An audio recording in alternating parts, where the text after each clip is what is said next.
4 games on the NBA playoff slate on Sunday at 1 Eastern on the ABC. The Knicks will look to go up 3-1 over the Pistons in Motown. Jalen Brunson has scored at least 30 points in all 3 games for New York, while Detroit has lost its last 8 home playoff games.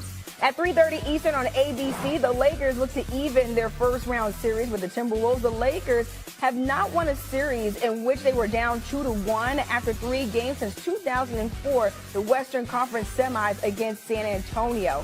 At 7 Eastern, the Celtics look to bounce back from their Game 3 loss against the Magic in Orlando. The Celtics will be without Jrue Holiday for a second straight game. He has a right hamstring strain. And at 9:30 Eastern, the Pacers visit the Bucks in Game 4. The Greek Freak is averaging close to 36 points and 14 rebounds a game in this series. Malika Andrews and the Countdown crew now on this Sunday marquee matchup. Well, we know that Stephen A. is ready for the Knicks and the Pistons a little bit later, but the Minnesota Timberwolves and the Los Angeles Lakers here, it feels like L.A., they had that last game in their grasp here, Stephen A., but it was the closing of Anthony Edwards. They were able to pull it out. What does L.A. need to do to bounce back? Well, they need to neutralize Anthony Edwards. Good luck with that because, again, his star ascends as the lights get brighter. LeBron James is having an outstanding game, and Ant-Man says, hold on a second. Right. It ain't that ain't going to get you to victory. And Luka Doncic, I thought, played his worst game against Minnesota that we've seen him play in the last couple of years against those guys. But in the end, Jaden McDaniels, let's not forget him. He had 30. Let's not forget the contribution that Julius Randle has been making. Let's not forget the size and the physicality that Minnesota has been playing with to let the Lakers know what you do with everybody else, you ain't going to be able to do so easily against us. So that combined with Ant-Man doing what he does, I mean, the Lakers have to win this game. Yeah. They're going to have to match their intensity, their physicality,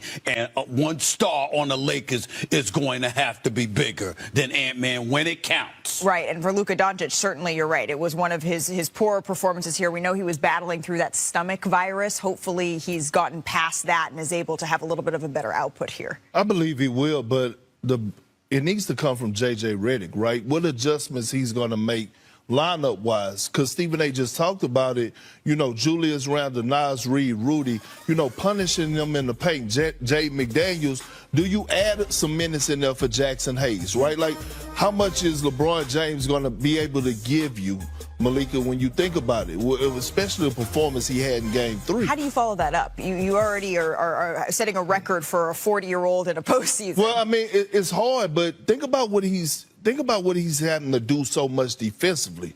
Like, you're in the trenches, right? You're in the trenches. You're guarding Julius Randle, who is a physical player. So, again, I think it's some minutes there for Jackson Hayes. You got to go big at some point against this Timberwolves team. The Los Angeles Lakers, LeBron James being about 250, 260, depending on which day of the week it is accustomed to playing bully ball at his discretion when he wants to.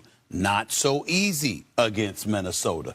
Julius Randle likes to bang. Rudy Gobert, physically speaking, he's not weak. And so you look, and McDaniels, as slim as he is, he can get up in there too. And Ant-Man is Ant-Man. It's not easy. We've talked about this as having the potential to be a long series, but in order for that to happen, the Los Angeles Lakers, they need to get this one. We'll be with you at 12:30 Eastern on ABC for NBA Countdown. I'm not planning on a super long show here. I'm going to run through a few keys fairly quickly. We'll talk about some of the things we're going to be watching for in the game. I'm going to get into the mailbag, and then we'll get ready for tip-off, 12:30 p.m. Pacific time. So let's not waste any time. Let's dive right into it here. Just in general, what's on the line here, I think we all know. I think we all have a pretty good idea of what the outcome of this game is going to mean. There's 2 possibilities here. One of them, if the Lakers should lose, and by the way, the Wolves are currently a 2.5-point favorite as I'm recording this over the Lakers today. If the Wolves were to win this game, well, that would probably signal the end of the Lakers season would be coming sooner rather than later. Not that it's impossible to overcome a 3-1 deficit. It's happened. It has been done, but it's unlikely. It's unlikely. You would be in a very difficult position. You would have to win 3 straight against Minnesota if you're the Lakers and you wanted to survive. So, obviously, a loss today would be a big, big deal.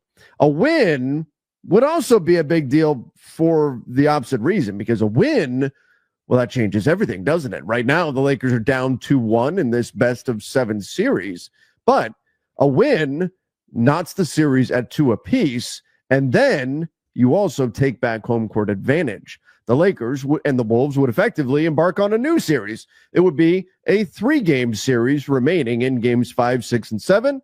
First to win 2 takes it, and the Lakers would have home court advantage in that 3-game series. So a win today puts the Lakers right back into the mix of things and with a pretty good shot at advancing. A loss, well, that would put them down the path to early elimination and an early vacation for LA. So what do they need to do in order to get the win? Well, number one, I mean, it sounds simple, but Luka, I mean, we heard from JJ Redick. He was throwing up all day, the day of game 3, day before yesterday. And now the question is he okay? He is not on the injury report right now for the Lakers. Neither is LeBron James. And I thought that, well, I'll talk about LeBron in a minute, but Luka, not on the injury report. That's a good sign. He's been dealing with flu-like symptoms. Hopefully he's good to go. So I'll tell you this. The Lakers, it's been discussed. I floated out there. Would they have been better not having Luka on the floor, the version that you got last game? I commend him. I really do. I commend Luka for battling and for toughing it out. He played 40 minutes, and I mean, you could see it on his face. The dude was not feeling well at all. And so I give him a lot of credit for battling the way that he did. But at the same time, I did think that he actually hurt the Lakers on the floor because he just couldn't do what he normally would do. I mean, he's doubling over every time they get a break. He's holding his stomach. He was not feeling good. Didn't even make it out from halftime. It came in late into the third quarter. So what is Luka's health situation? Because you need a healthy Luka Doncic if you're going to beat this Wolves team. You just do. You have to have a healthy Luka Doncic. And it's not just because of what he does offensively, but on the defensive side of the ball, the Wolves, boy, once they smelled blood, they just went right after him. No surprise, Jaden McDaniels had 30 points when he's going right at a clearly diminished version of Luka. Not that he's a phenomenal defensive player anyway, but the sick version of Luka was just not able to do much out there on the floor. And so, particularly on the defensive side of the ball. So Luka, his health is going to be big. And the fact that he's not on the injury report, that hopefully that's a good sign. That's a good sign for the Lakers because they do need him healthy. Remember, this game, it's a quick turnaround.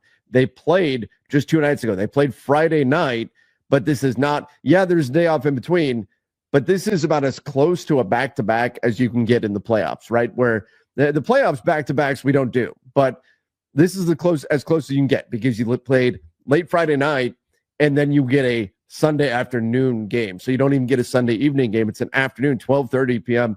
Pacific time tip. So it's a pretty quick turnaround. And the Lakers being the older team, especially when we've got LeBron James and everything, that there's been a lot of speculation that the Lakers, they really need to take game 3 because the Wolves are going to recover faster, being the younger group for game 4 today. So the health of Luka, it's going to matter a ton in this one. You need the healthy version of Luka Doncic in this game.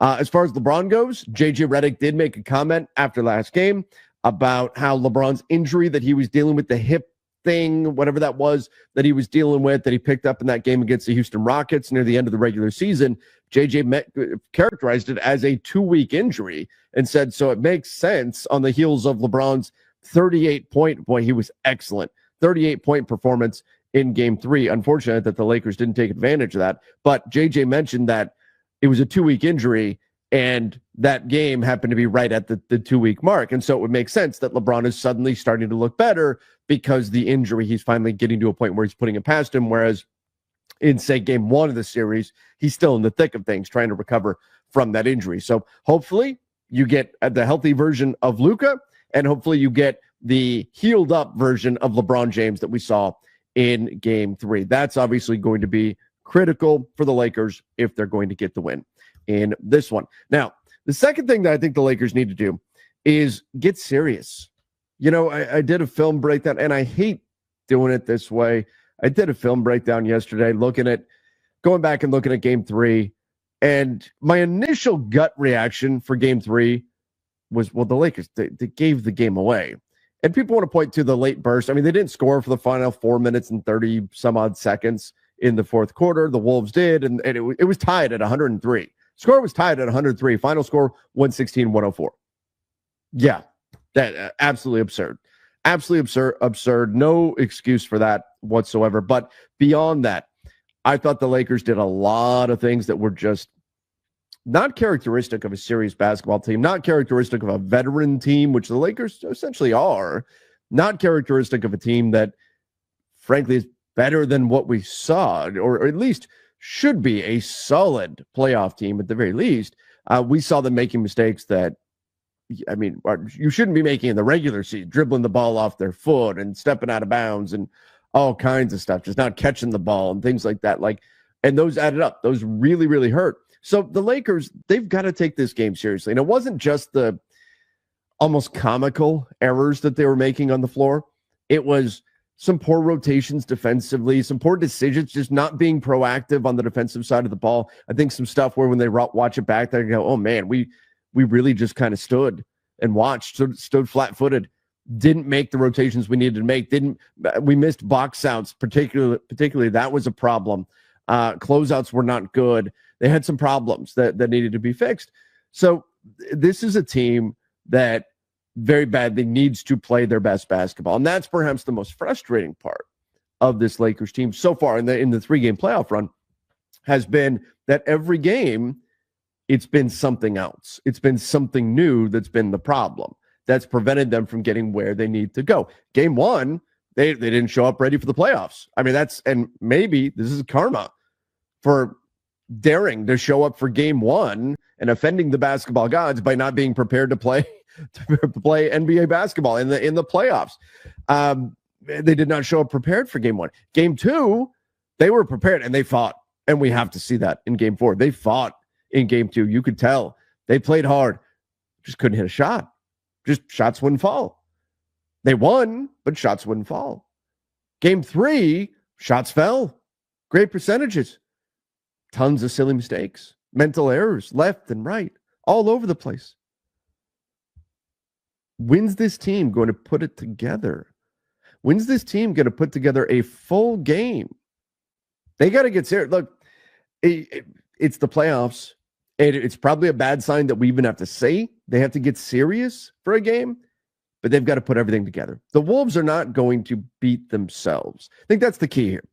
In game 3, biggest takeaway was the Lakers did a lot to beat themselves. And that's not to discredit the Wolves. No, the Wolves recognized when the Lakers were beating themselves, and they said, thank you.